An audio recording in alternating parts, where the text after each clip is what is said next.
መዝሙር 116 ዛሬ የማነብላችሁ የስድስተኛ ሳምንቴ የዕለት አርብ መዝሙር ይሆናል ማለት ነው።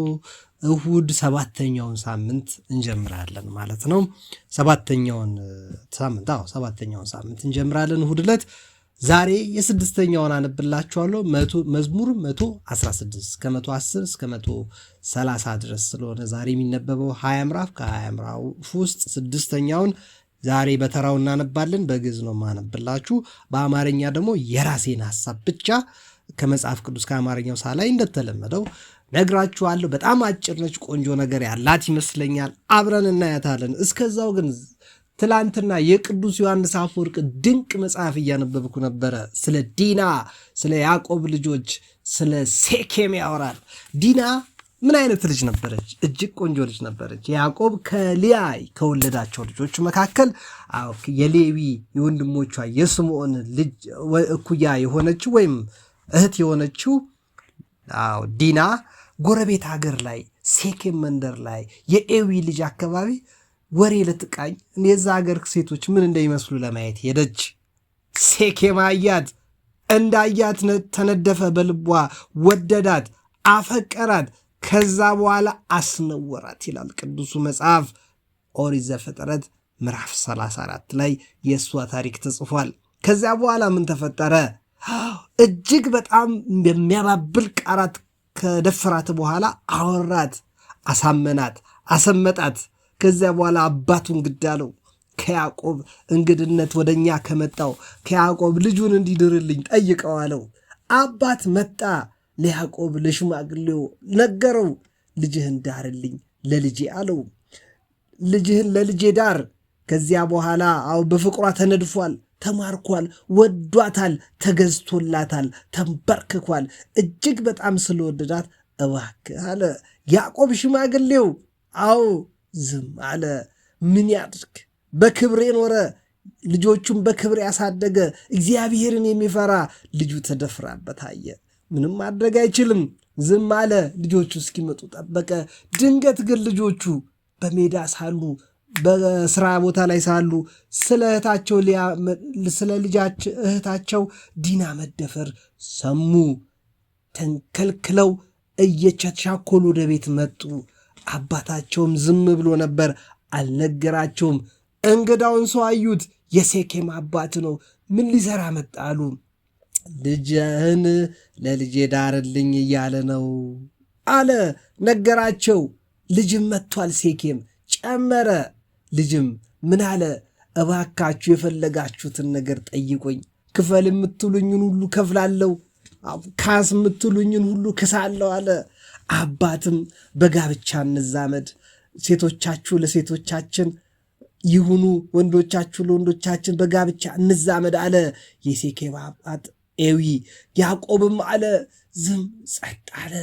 የያዕቆብ ልጆች ግን በተለይ ሌዊና ስምዖን ወንድሞቿ በልባቸው ቂም አረገዙ። የቂም ያረገዙበትን የክፋት ሐሳብ ከውስጣቸው አበቀሉ። ምንም አሉ? ካልተገረዛችሁ እኛ ከእናንተ ጋር አንጋባም አሉ። እንዲህ ይሄማ ቀላል ትእዛዝ ነው አሉ። በሃይማኖት አንድ ካልመሰልን ካልተገረዛችሁ አሏቸው። ሄዱ፣ ተቻኮሉ፣ ከተማዋ ላይ አዋጅ አወጁ። ወንዶች በሙሉ ተገረዙ። የያዕቆብ ልጆች የያዕቆብ ልጆች ሌዊና ስምዖን ሰራዊታቸውን ይዞ በሦስተኛው ቀን የሴኬም ከተማ ገቡ። ወንዶቹንም በዛ በአንድ ሰው ጥፋት፣ በዚያ በአንድ ሰው ዲናን መድፈር ምክንያት ከተማዋን አነደዷት።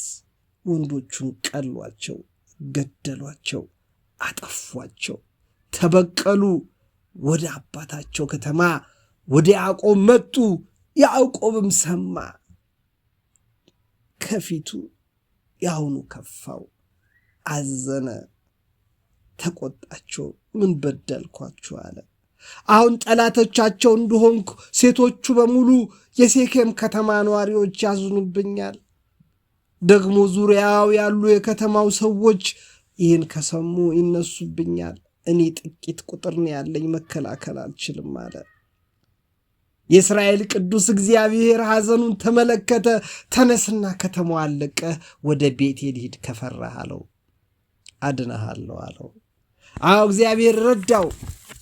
ነገር ግን ከዚህ ታሪክ አሁን አጭሩ ምን እንማራለን?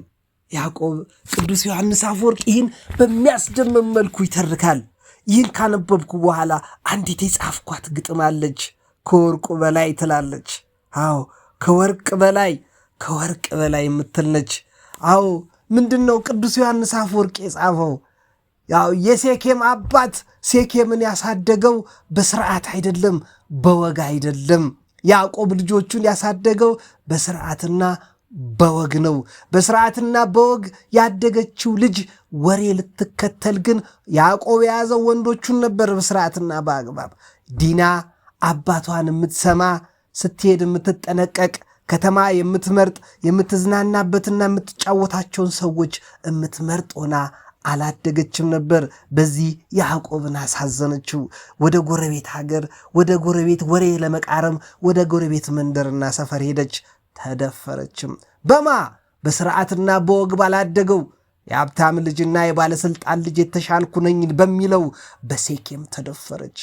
አዎ ይሄ አላግባብ ያደጉ ልጆችን ሀብት ወጣቶች ላይ፣ ገንዘብ ወጣቶች ላይ፣ እድል ወጣቶች ላይ ያላግባብ ሲፈስ ያቃጥላል፣ ይለበልባል። ወጣትነት እሳት ነው። እሳት ላይ ቤንዚል ማርከፍከፍ ያግለዋል ይላል ቅዱስ ዮሐንስ አፈወርቅ። የባሰ ያብሰዋል። ስለዚህም በኃጢአት ላይ ኃጢአት፣ በአመፅ ላይ በአመፅ፣ በበደል ላይ በበደል፣ በክፋት ላይ ክፋት ወጣቶች እንዲሰሩ ያደርጋል። እባካችሁ ለየትኛውም ልጆች በየትኛውም ከተማ በየትኛውም መንደር በየትኛውም ሰፈር ላሉ ወጣቶች እናስብ። ጋብቻ ቅዱስ፣ መኝታ ንጹሕ እንዲሆንም እንድከም ይላል ቅዱስ ዮሐንስ አፈወርቅ። ወንድም እህቶቼ በሳውዲ አረቢያ፣ በጀርመን፣ በእስራኤል፣ በእንግሊዝ፣ በፈረንሳይ፣ በአሜሪካ፣ በኡጋንዳ በተለያየ ሀገር ሆናችሁ የምትሰሙኝ የምታደምጡኝ ወገኖች እንዳላችሁኝ ልብ አድርጌያለሁ። እናንተ ልጆቻችሁ እንዴት ነው እያደጉ ያሉት? የወለዳችሁ ወጣቶች የሆናችሁ ዕድሜያችሁ ከ10 ነው ከ13 ጀምሮ እንደምትሰሙኝም አይቻለሁ። እናንተስ ምንድን ነው አስተዳደጋችሁ? እንደ ዲና ነው አስተዳደጋችሁ? በስርዓትና በወግ ከያዕቆብ በስነ ስርዓት አላደጋችሁም? ወይስ እንደ ሴኬም ነው እንደ ስድ ሆኖ በስድነት በልቅነት እንዳደገው እንደ ሴኬም ያያችሁት ሁሉ የሚያምራችሁ ናችሁ? አንድ ዘመዴ በካናዳ እየተጨነቀ ነው በ10 ምናምን ዓመቱ።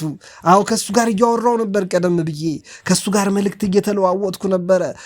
ስቃይ ውስጥ ነው ያለው። ያያትን ሁሉ ሴት እያማረው ተቸግሯል። እናንተስ እንዴት ናችሁ?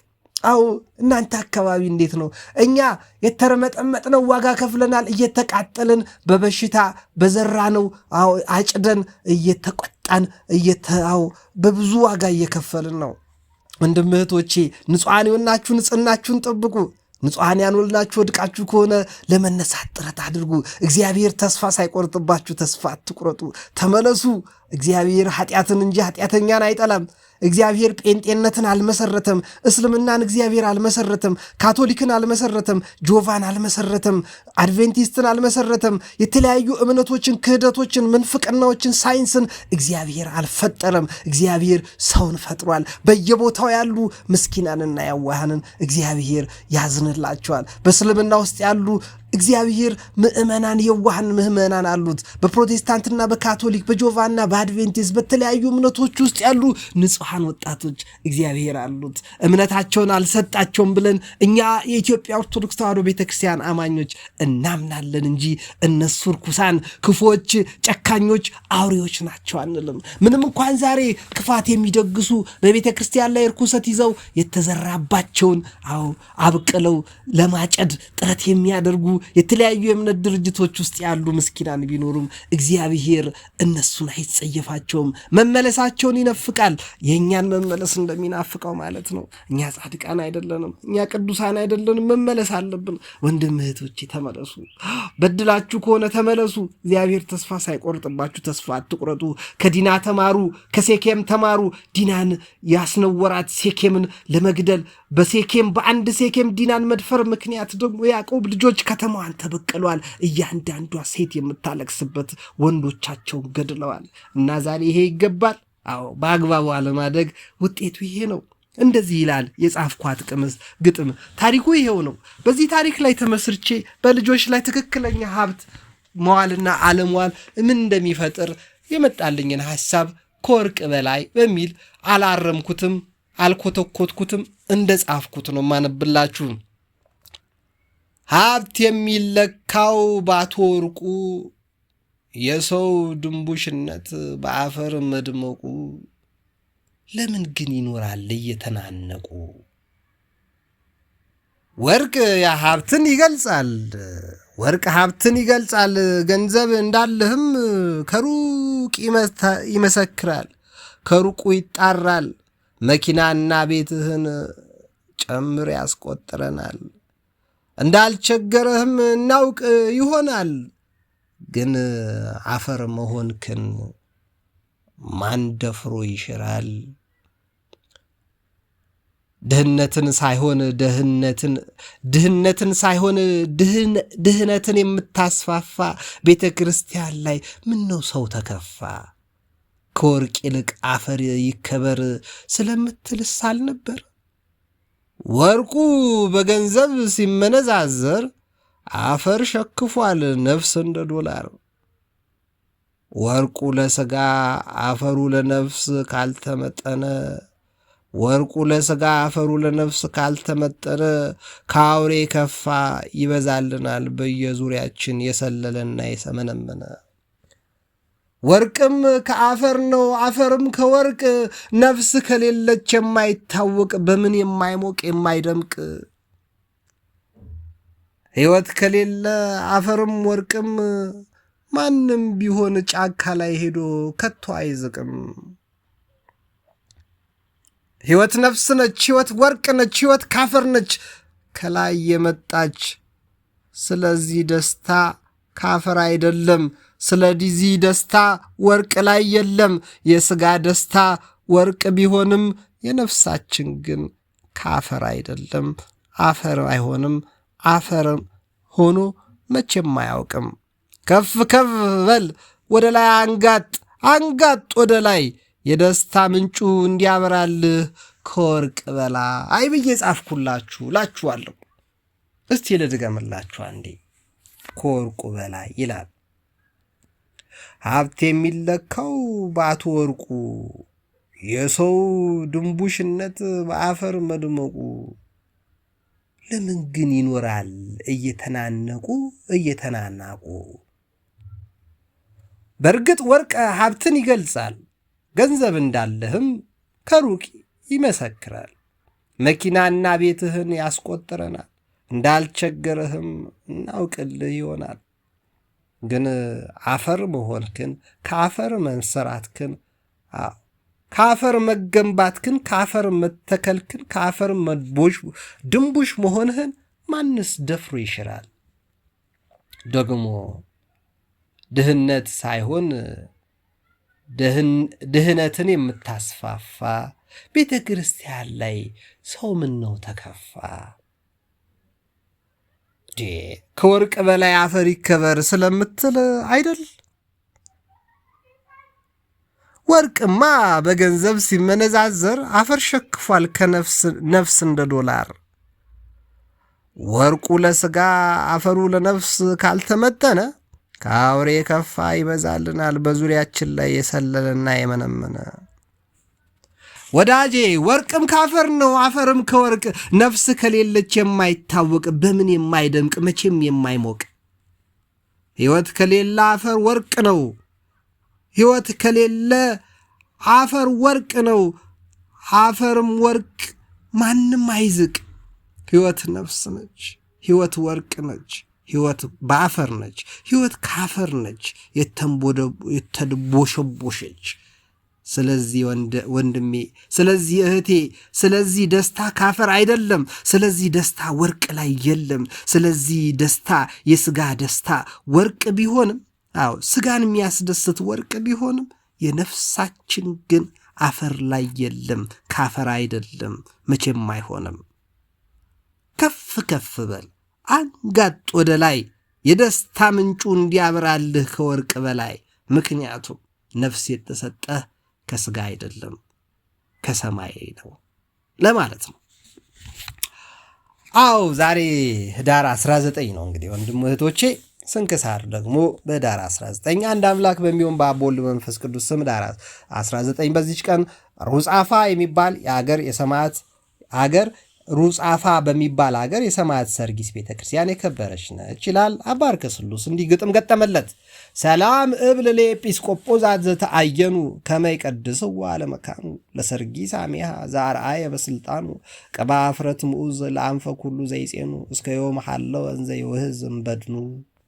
በዚህችም ዕለት የሮም የአፈርንጊ የሶሪያ የአርሜኒያ ክርስቲያን ከግብፅ ከኢትዮጵያና ከኖቢያ በቀር የስብከተ ጌና ወይም የገና ጾምን የሚጀምሩበት ነው። ለእግዚአብሔርም ምስጋና ይሁን አሜን። በዚህችም ዕለት ጌቶቻችን ከሆኑ ከ12 ሐዋርያት የአንዱ የቅዱስ ሐዋርያ በርቶሎሜዎስ መታሰቢያ ነው። ደግሞም እልዋ የሚባል አገር አስተምሮ ብዙዎችን እግዚአብሔርን ወደ ማወቅ የመለሰበት መታሰቢያ ነው።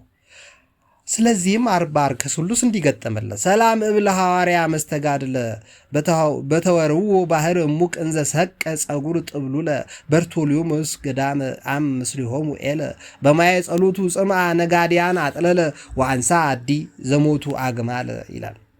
በዚህችም ዕለት ደግሞ ሌላ ቅዱስ ቴዎፍሎስ ከሚስቱ ጴጥሪቃ ከ5 ወር ልጁም ከደማሊስ ጋር በሰማዕትነት አረፈ ይልና አባ አርከ ስሉስ ይህን ከሰማ በኋላ ይችን አርኬ ገጠመላቸው። የዛሬ 500 ነው አርኬ የምላቸው የተጻፈው። ሰላም ለቴዎፍሎስ መናኔ ክብሩ ዓለሙ ወለ ጴጥሪቃ ብጽዕት እንተ ሐመት በህማሙ አዲ ሰላም ለደማሊስ ወልዶሙ ዘእንበለ ያአምር ምንተኒ ሰሜየ አቡሁ ወእሙ በእንተ ክርስቶስ ዘተክእወ ደሙ ይላል። ህዳር 19 የሚከበሩ ቅዱስ ሰርጊስ ሰማዕት አለ፣ ቅዱስ ቴዎፍሎስ ሰማዕት፣ ቅዱስ ጴጥሪቃና ደማሊስ፣ ቅዱስ በርቶሎሜዎስ ከላይ የተነበበልን ነው። ወራይ በዓላት ደግሞ ቅዱስ ገብርኤል፣ ቅዱስ ኤስድሮስ፣ አቡነ አብየ እግዚእ አባ አብየ እግዚእ ዛሬ የሚታሰቡት አቡነ ስነ ኢየሱስ፣ አቡነ ዮሴፍ ብርሃነ ዓለም፣ ቅዱስ ይምርሃነ ክርስቶስም ዛሬ ነው የሚታሰበው። ይገርማል። ስለዚህ በአፕሊኬሽን ይህን አፕሊኬሽን የሰሩልን እግዚአብሔር ለእኛ የሰማዕትነትን ሥራ ይሰጠን ዘንድ ቅዱሳን ስለሚሆኑ ሰማዕታት እንማልዳለን እያለ እግዚአብሔር ለእኛ የሰማዕትነትን ሥራ ይሰጠን ዘንድ ቅዱሳን ስለሚሆኑ ሰማዕታት እንማልዳለን ይላል። ሥርዓተ ቅዳሴ ቁጥር 73 ዛቅረብኩ ማህሌታ ዘኪርያ አላፈ ምለተ ጸምዱ ከዘልፈ ለላ አነብብ ተወከብ ዘንዴት የመጽሐፈን ተረሰይ ከግዚኦ ጸሪቀ መበለቱ ኩፈ ምልአቡ ቡላ ዘተርፈ ነቢያት፣ ቅዱሳን፣ ሐዋርያት፣ ሰባኪያን እያለ በጸሎተ እሙ ማርያም አራቂተ ኩሉም ባስውረ ይማረን ወልደ አብ ወልደ ማርያም ልዑለ ባሕሪ ንጉሠ ነገሥታት መድኃኔ ዓለም ፈጣሪ ኩሉ ኢየሱስ ክርስቶስ ብለን እንዘጋለን ማለት ነው። በሰማነው ቃል መድኃኔዓለማችን ልዑለ ባሕሪ ሕያው ፈጣሪያችን እግዚአብሔር የተባረከ የተመሰገነ ይሁን። እኛን ይባርከን ይቀድሰን። ጸሎቱን ለሕይወት ለነፍስ ለስጋ ያድርግልን። መቼም ቅዱሳት መጽሐፍትን ማንበብ ሰማይ ላይ የተዝናና ኑሮ እንድንኖር አይደለም። ምድርን ማንከለከለንና ምድር ስለኛ አይደል የተፈጠረች? ምድር ላይ በሰላም ሳትኖር ሰማይ ላይ እንዴት ነው በሰላም የምትኖረው?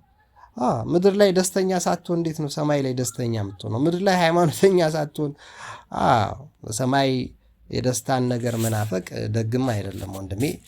ስለዚህ ዛሬ ካነበብኩላችሁ መካከል የቅዱስ ዮሐንስ አፈወርቅን ቅድም አጫወትኳችሁ።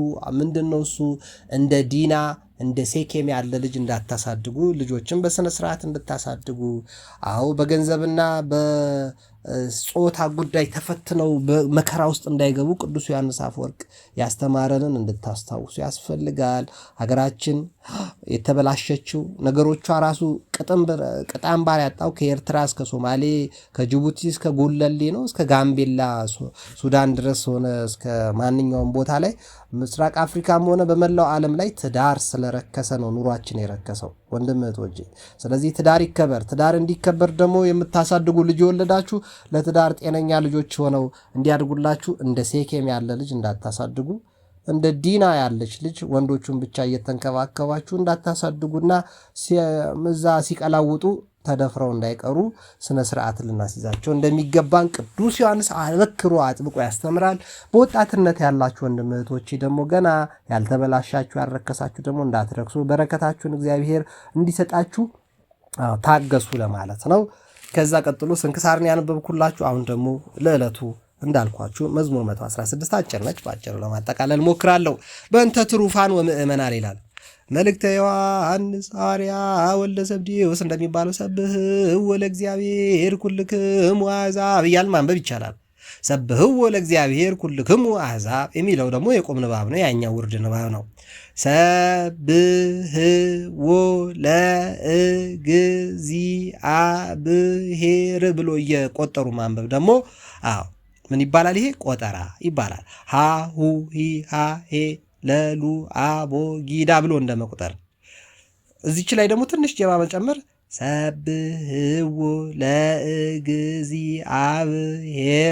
ኩልክሙ እያሉ ይሄ ማጋዝ ይባላል። ዳዊት ላይ ግን ቅድስት ቤተ ክርስቲያን ሌላ አዝያዝያም አላት። ይሄ ደግሞ ቅዳሴ ላይ መሃል ላይ ወንጌል ሲነበብ ከወንጌል በፊት ምስባክ አላት አይደል? የኢትዮጵያ ኦርቶዶክስ ቤተክርስቲያን ሰብሕዎ ብዬን አልዘምረው አላውቀውም። ባይሆን መድኃኔዓለም የሚል አንድ ግቢ ጉባኤ እያለን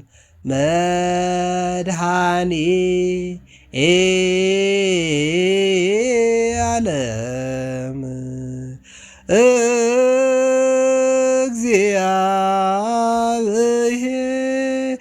እግዚአብሔር እንደዚህ ያል ዜማ አለው።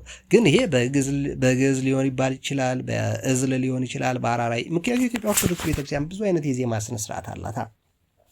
ስለዚህ ዜማውን ልትወውና እኔ ሰብሕዎ ለእግዚአብሔር ኩልክሙ አሕዛብ፣ ሁላችሁ ህዝቦች እግዚአብሔርን አመስግኑት። ወይ ሰብሕዎ ኩሎሙ ህዝብ፣ ሁሉም ህዝብ ደግሞ የእግዚአብሔርን ኃይል ሲያውቅ ያመሰግነዋል፣ ያከብረዋል። ካላወቀማ እንዴት ያከብረዋል? ወደ ሰማይ ቀናም ማይል እግዚአብሔርን ማክበር አይችልም። ምክንያቱም ሰማያት የእግዚአብሔር ክብር ነው የሚናገሩት። የትኛው አርክቴክት ነው? የትኛው ዲዛይነር ነው ፀሐይና ፀሐይን ሰማይ ላይ አየር ላይ ያንጠለጠላቸው? ደመናን እንዲህ አየር ላይ የሚያስጉዘው፣ ሰማያትን ውሃ ተሸክመው ጠፍር ውሃ ተሸክመው ሰማይን እንዲህ ሳይከብደን ሳይጨንቀን፣ ጣራ እንኳን ይጨንቃል፣ ኮርኒስ እንኳን ይከብዳል፣ እቤታችን እንኳን ይሰለችናል። ሰማይ ከተወለድን ጀምሮ እስከ ዛሬ ድረስ አልሰለቸንም። ወደ ሰማይ ቀና ብሉ፣ እጁን ዘርግቶ ኢትዮጵያዊ መልኩን ነብር ዥንጉርጉርነቱን አይለውጥም የተባለው ለምንድን ነው? ኢትዮጵያ እጆቿ ወደ እግዚአብሔር ስለምትዘረጋ ነው። ቀና ብላ ደረቷን ነፍታ የምትኖረው ኮራ ዘና ብላ። ዛሬ ግን ስንርመጠመጥ በየቦታው ማክበር አልቻልንም። ማክበር ባለመቻላችን ደግሞ እየዘቀጥን መከበር አቅቶን እየተበላላ እንኖራለን። ስለዚህ ሰብሕዎ ለእግዚአብሔር ኩልክሙ አሕዛብ፣ ይልቅስ እናንተ ወገኖች ሆይ እግዚአብሔርን ሁሉ አክብሩት አመስግኑት። ወይሴብሕዎ ኩሎሙ ሕዝብ፣ በእናንተ የተነሳ ምናልባት አሕዛብ ሊያከብሩት ይችላሉ። እስመ ጸንዐት ምሕረቱ ላዕሌነ፣ የእግዚአብሔር ምሕረት በእኛ ላይ ጽኑ ነች። ያልጠፋን ከእግዚአብሔር ምሕረት የተነሳ ነው ተብሎ የለ? እስመ ጸንዐት ምሕረቱ ላዕሌነ፣ ምሕረቱ በእኛ ላይ ጽንታለችና። ወጽድቁሰ ለእግዚአብሔር ይሄሉ ለዓለም፣ የእግዚአብሔር ጽድቁ ለዓለም ለዘላለም ትኖራለች ይላል። የእግዚአብሔር ጽድቁ ለዘላለም ትኖራለች። የጻድቅ ሞቱ በእግዚአብሔር ፊት የከበረ ነው።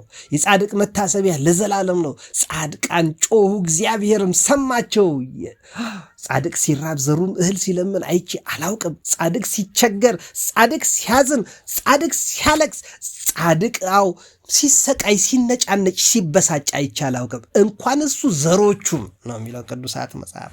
ስለዚህ ዛሬ እኛ እንዲህ የሚያነጫንጭን እያወራን እንድንሄድ እንድንቅበዘበዝ የሚያደርገን የከተማ ልማት፣ የመንገድ ዳር ልማት፣ የወንዝ ዳር ልማት ነው እንዴ? ኧረ አይደለም አባቴ አይደለም። ከእግዚአብሔር ጋር ካልሆንክ ምንም ነገር ያነጫንጫል። ከእግዚአብሔር ጋር ከሆንክ ግን ባለ ትደሰታለህ፣ ባለ ታመሰግናለህ። ይመስለኛል በአሁን ሰዓት የመጨረሻ ድሃው የምመስለው እኔ ነኝ። ግን ከኔም የከፋ ድሃ ይኖራል። ግን አላቅም፣ እግዚአብሔር ብቻ እስካኖረኝ ይኖራለሁ። ይመስገን ህይወት የሰጠኝ ሰው ያደረገኝ፣ ውሻ ያላደረገኝ፣ እንስሳ ያላደረገኝ፣ አውሬ ያላደረገኝ፣ በገዛ ፈቃዴ በገዛ ፍላጎቴ ስር መጠመጥ እርኩሰትን ስሰራ ረክሼ በስብሼ ያጥንት የጀርባ የጅማት የነርቭ በሽታ እላይ ላይ በዛብኝ እንጂ ምሕረቱን ከኔ ያላራቀ ለዚህ ቀን ያደረሰኝ እግዚአብሔር ይመስገን። ወንድም እህቶች፣ ያረከሳችሁ አትርከሱ፣ ተመለሱ። የረከሳችሁን ተነሱ፣ ተመለሱ። የአባቶቻችሁ አምላክ በእናንተ እግዚአብሔር ተስፋ አልቆረጠም። እግዚአብሔር አሁንስ ተስፋዬ ማን ነው አይደል ያለው ጻድቁ ቅዱሱ ንጉሱ ዳዊት። በቤተ መንግስት ሺህ ዓመት ከምኖር በአንተ ቤት በቆርቆሮ ቤተ ክርስቲያን በጭቃ በተሰራው ቤተ ክርስቲያን በሳር በተሰራው በቦሎኬት በተሰራው በግንብ በተሰራው በድንጋይ ተጠርቦ በተሰራው በአማሩ ቤተ መቅደሶች አንድ ቀን ማደር ይሻለኛል እኮ ነው ያለው። በመንግስተ ሰማያት አላለም፣ በገነት አላለም። በቤተ መንግስት ሺህ ዓመት ከምኖር ከተማ ላይ እየተንገዛ ህዝብ እየመራው ዓለምን እያስተዳደርኩ ሺህ ዓመት ከምኖር ይልቅ በአንተ ቤት ውስጥ አንድ ቀን መኖር ይሻለኛል አለ። ምክንያቱም እኔ የምሰጣችሁ ሰላም ዓለም እንደሚሰጠው አይደለም ብሏል ክርስቶስ በዮሐንስ ወንጌል ምዕራፍ 14። ስለዚህ የክርስቶስን ሰላም እናገኝ ዘንድ ታገኙ ዘንድ ሩጡ ተብሏልና ወደ እግዚአብሔር እንሩጥ፣ እንመለስ። እንደ ዲና እንደ ሴኬም ያለ አስተዳደግ እንዳናድግ እንደዛ ልጆች ሆናችሁ ህይወታችሁን አስተካክሉ። ልጆች ያላችሁ ደግሞ ለልጆቻችሁ ተጠንቀቁ፣ አስተምሩ፣ ምከሩ፣ ገስጹ ይላል ቅዱስ ዮሐንስ አፈወርቅም ደግሞ እንደየድላችሁ ምከሩ፣ ገስጹ፣ አስተምሩ። ሌሎቻችንም ደግሞ እንታረም፣ እንስተካከል፣ እግዚአብሔር በረከቱን ይሰጠናል ለማለት ነው። የሁላችንንም መጨረሻ እንዲያሳምርልን እመኛለሁ። መልካም ዕለተ ዓርብ፣ ቀሪ ጊዜ ይሆንላችሁ። ይመቻችሁ።